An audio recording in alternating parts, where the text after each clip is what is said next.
কোটা আন্দোলন ইস্যুতে শুরু থেকেই বেশ সরব জাতিসংঘ। আন্দোলনে শিক্ষার্থীদের ওপর হামলা, সহিংসতা ও প্রাণহানির ঘটনায় কয়েকবার উদ্বেগ জানিয়েছে সংস্থাটি। উদ্ভূত পরিস্থিতির দিকে নিবিড়ভাবে নজর রাখছেন মহাসচিব অ্যান্তোনিও গুতেরেস।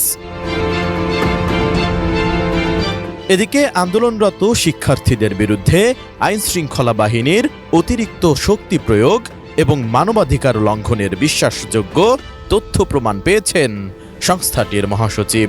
এর প্রেক্ষিতে গভীর উদ্বেগ প্রকাশ করেছেন তিনি। এছাড়া যে কোনো পরিস্থিতিতে প্রয়োজনীয় পদক্ষেপ নিতে প্রস্তুত জাতিসংঘ। ২৯ জুলাই মহাসচিবের মুখপাত্র স্টিফেন ডুজারিক নিয়মিত ব্রিফিংয়ে কথা বলেন। How evidence does Secretary General need to take action? As UN Human Rights Chief has said, his office is ready to provide support for their investigation, and rights group, international scholars, Nobel laureates are urging for the UN intervention. The Secretary General is always ready to provide support within the scope of his mandate. Stephen Dujarric প্রথমেই বাংলাদেশ ইস্যুতে একটি বিবৃতি পাঠ করেন। এরপর প্রশ্ন উত্তর পর্বে অংশ নেন। শুরুতেই তিনি সব রকম সহিংসতার দ্রুত, স্বচ্ছ ও পক্ষপাতিত্বহীন তদন্তের বিষয়টি পুনর্ব্যক্ত করেন এবং এর জন্য যারা দায়ী তাদের জবাবদিহিতা নিশ্চিত করার আহ্বান জানান। ডুজারিক বলেন, বাংলাদেশ ইস্যুতে আমার কাছে আপডেট আছে। আমি আপনাদের বলতে পারি যে বাংলাদেশের পরিস্থিতি নিয়ে জাতিসংঘ মহাসচিব গভীরভাবে উদ্বিগ্ন। তিনি নতুন করে ছাত্র আন্দোলন শুরু হওয়ার বিষয়টিও অবহিত। তিনি সহিংসতা থেকে বিরত থাকার আহ্বানও পুনর্ব্যক্ত করেছেন। মানবাধিকার লঙ্ঘনের বিষয়ে ঢাকায় এবং নিউ ইয়র্কে সংশ্লিষ্ট কর্তৃপক্ষের কাছে জাতিসংঘের উদ্বেগের বিষয়টি জানিয়ে দেওয়া হয়েছে। শান্তিরক্ষা মিশনের প্রসঙ্গ টেনে তিনি বলেন, আমরা মানবাধিকারকে সমুন্নত রাখার জন্য বাংলাদেশের ওপর নির্ভর করি। দেশটি শান্তিরক্ষা মিশনে শীর্ষ সেনা সরবরাহকারী দেশ, কিন্তু বিক্ষোভ দমনে জাতিসংঘের চিহ্ন সম্বলিত যান ব্যবহারের বিষয়ে আমাদের অবস্থান সুস্পষ্ট। শান্তি মিশন ছাড়া তা ব্যবহার করা যাবে না। বাংলাদেশও এমনটি আর করবে না বলে জানিয়েছে। Also, an update on Bangladesh, and I can tell you that the Secretary General remains deeply concerned about the situation in Bangladesh. He notes the reports of the resumption of student protests today and reiterates his call for calm and restraint.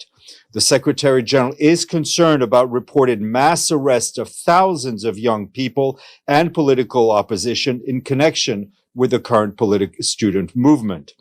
The Secretary General underscores the importance of due process and the right of freedom of expression and the right to peaceful assembly. He is also alarmed by emerging reports about the excessive use of force by security forces and credible evidence of human rights violation. He reiterates his call for all acts of violence to be investigated promptly, transparently, and impartially, and for those responsible to be held to account. We continue to raise our concerns about the situation in the country with relevant authorities, both in the capital Dhaka and here in New York, and we count on Bangladesh to respect and uphold human rights, including as a troop contributing country to the United Nations peacekeeping missions.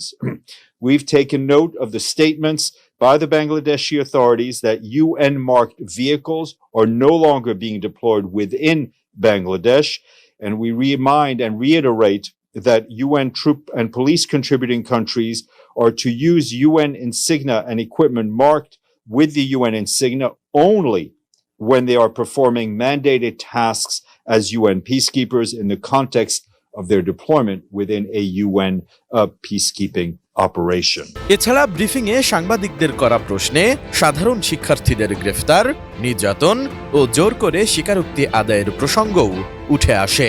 জবাবে Stephen Dujarric বলেন, এসব মানবাধিকার লঙ্ঘনের বিষয়ে জাতিসংঘ উদ্বিগ্ন। সেই সাথে সংশ্লিষ্ট কর্তৃপক্ষকে নিয়ম মেনে চলার আহ্বানও জানান তিনি। The Secretary General has not yet had, as far as I recall, a direct conversation